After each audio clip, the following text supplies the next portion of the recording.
খবৰ কেনেকুৱা কিমান ভাল সঁচাই বহুত ভাল আৰু এবাৰ কক কিমান ভাল তেতিয়ালে মোৰ লগত একেলগে কব ভাৰত মাতা কি নৰেন্দ্ৰ মোদী ভাল লাগিছে প্ৰধানমন্ত্ৰীক সন্মুখত দেখা পাই সঁচাই ভাল লাগিছে তেতিয়ালে প্ৰধানমন্ত্ৰী ডাঙৰীয়াৰ কাৰণে এটা ডাঙৰ হাত চাপৰি গগনভেদী হাত চাপৰি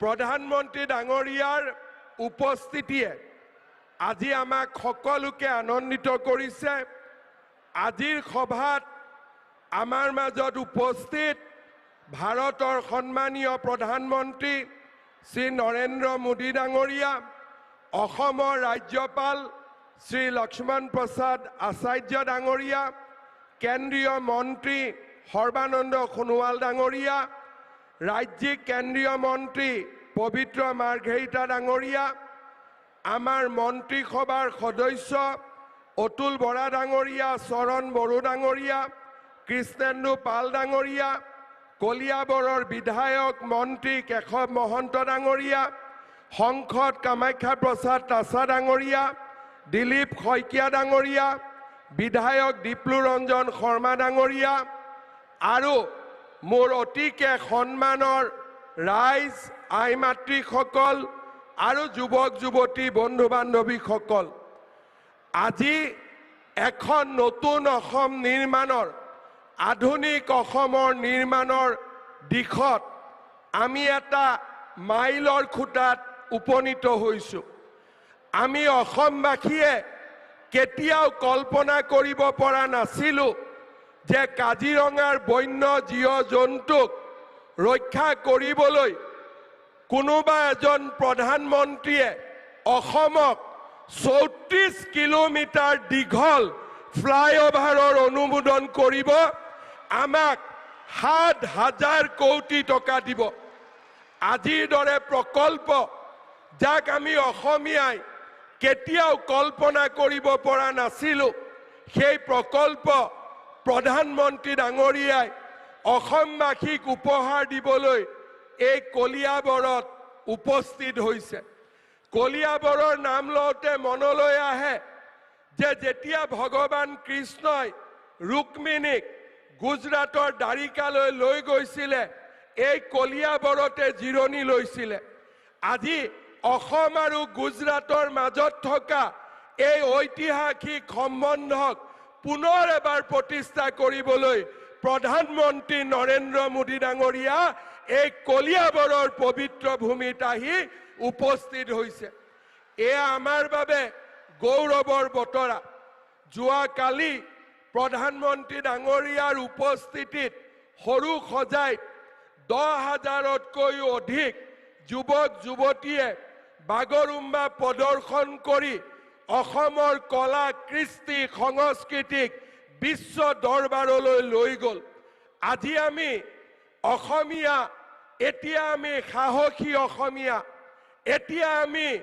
আত্মবিশ্বাসী অসমীয়া প্ৰধানমন্ত্ৰী ডাঙৰীয়াৰ নেতৃত্বত অসমে সেমি কণ্ডাক্টৰ লাভ কৰিছে অসমে বাঁহৰ পৰা তেল উৎপাদন কৰিবলৈ শিকিছে আৰু অসমীয়াই আটাইতকৈ ভাৰতৰ ডাঙৰ সাৰ কাৰখানা অসমত প্ৰতিষ্ঠা কৰিবলৈ সাহস কৰিছে প্ৰধানমন্ত্ৰী ডাঙৰীয়াৰ আশীৰ্বাদত এতিয়া অসমীয়াই নিজৰ জাতিৰ স্বাভিমান ৰক্ষা কৰিবলৈ শিকিছে চৰাইদেউক বিশ্ব ঐতিহ্যৰ স্বীকৃতি অসমীয়া ভাষাক ধ্ৰুপদী ভাষাৰ মৰ্যাদা লাচিত বৰফুকনৰ সুবিশাল প্ৰতিমূৰ্তি আজি আমি এটা অটল অবিচল আৰু আত্মবিশ্বাসী জাতিত পৰিণত হৈছোঁ এতিয়া অসমীয়াক কোনেও ৰঙা চকু দেখুৱাব নোৱাৰে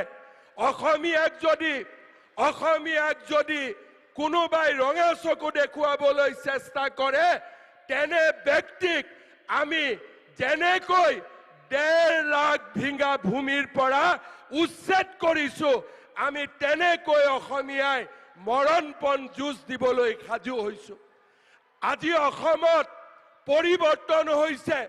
এতিয়া আৰু কাজিৰঙাত কোনেও গড় হত্যা কৰিবলৈ সাহস কৰিব নোৱাৰে।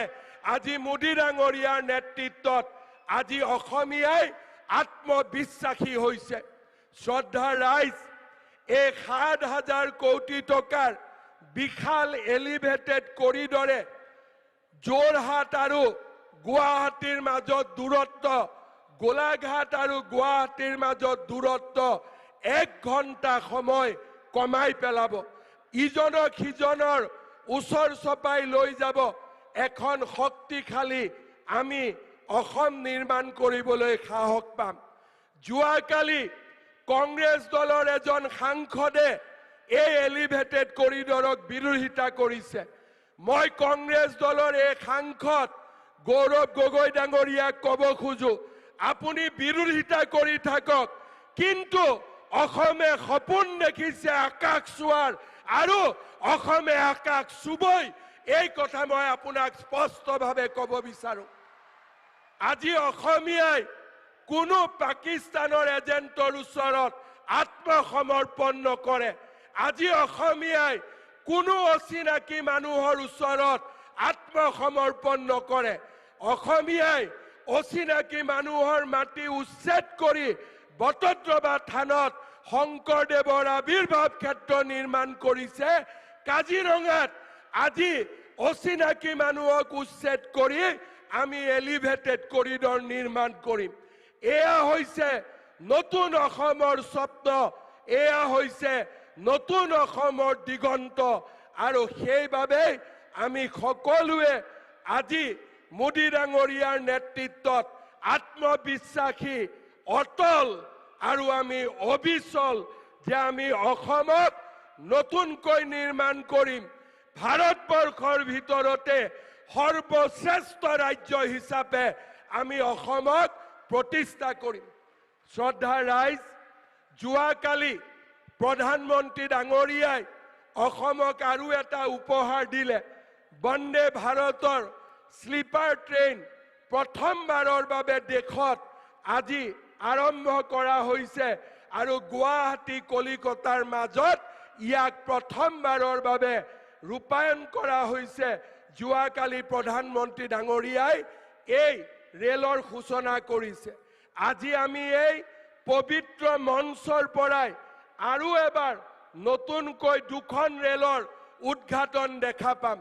ডিব্ৰুগড়ৰ পৰা লক্ষ্ণৌলৈকে আৰু কামাখ্যাৰ পৰা ৰোহটাকলৈকে অসমক 2টা দিনত 3খনকৈ ৰেল উপহাৰ দিয়াৰ কাৰণে আমি প্ৰধানমন্ত্ৰী ডাঙৰীয়াক আকৌ এবাৰ ধন্যবাদ জনাইছো। সকলোকে মই অনুৰোধ কৰিম, ডাঙৰ হাত চাপৰিৰে আমি প্ৰধানমন্ত্ৰী ডাঙৰীয়াক ধন্যবাদ আৰু আমি কৃতজ্ঞতা জনাম। শ্ৰদ্ধা ৰাইজ, মোৰ ভাষা নাই। মই যেতিয়া মুখ্যমন্ত্ৰী হৈছিলো, মই কল্পনা কৰা নাছিলো যে কেতিয়াবা ব্ৰহ্মপুত্ৰৰ ওপৰত এখনতকৈ এখন দলং নিৰ্মাণ হ'ব। মই কল্পনা কৰা নাছিলো যে অসমৰ প্ৰতিখন জিলাতে মেডিকেল কলেজ হ'ব।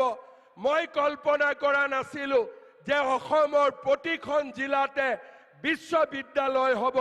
মই কল্পনা কৰা নাছিলো যে নুমলীগড় গহপুৰৰ মাজত টানেল হ'ব, কাজিৰঙাৰ ওপৰত এলিভেটেড কৰিডৰ হ'ব, শিলচৰ আৰু গুৱাহাটীৰ মাজত 22,000 কোটি টকাৰ কৰিডৰ হ'ব, গুৱাহাটীত ৰিং ৰোড হ'ব, কলিয়াবৰ আৰু বোকাখাতৰ মাজত এলিভেটেড কৰিডৰ হ'ব।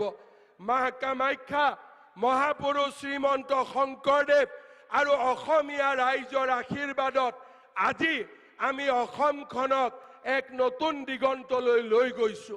মই অসমবাসী ৰাইজৰ হৈ প্ৰধানমন্ত্ৰী ডাঙৰীয়াক কৃতজ্ঞতা জনাইছো। কাজিৰঙাৰ বন্য জন্তুৰ পৰা অসমীয়া ভাষাক ধ্ৰুপদী ভাষালৈকে আপুনি আমাৰ জাতিটোক সন্মানিত কৰিলে। বাগৰুম্বাৰ পৰা বিহুলৈকে, ঝুমুৰৰ পৰা লাচিত বৰফুকনলৈকে আপুনি অসমীয়া জাতিক প্ৰতিষ্ঠা কৰাত আমাক অদ্ভুত ধৰণে সহযোগিতা কৰিলে। অসমীয়াই আপোনাক কেতিয়াও নাপাহৰে। 2026 চনৰ নিৰ্বাচনত বিজেপিৰ চৰকাৰ গঠন কৰি আমি মোদী ডাঙৰীয়াক আকৌ এবাৰ আমাৰ সন্মান যাচিম। চৰকাৰ হ'বনে নহ'ব? বিজেপিৰ চৰকাৰ হ'বনে নহ'ব? মোদী ডাঙৰীয়াক আমি বিজেপিৰ চৰকাৰ উপহাৰ দিম নে নিদিম? তেতিয়াহ'লে মোৰ লগত সকলোৱে ক'ব, ভাৰত মাতা কি, ভাৰত মাতা কি, নৰেন্দ্ৰ মোদী, বন্দে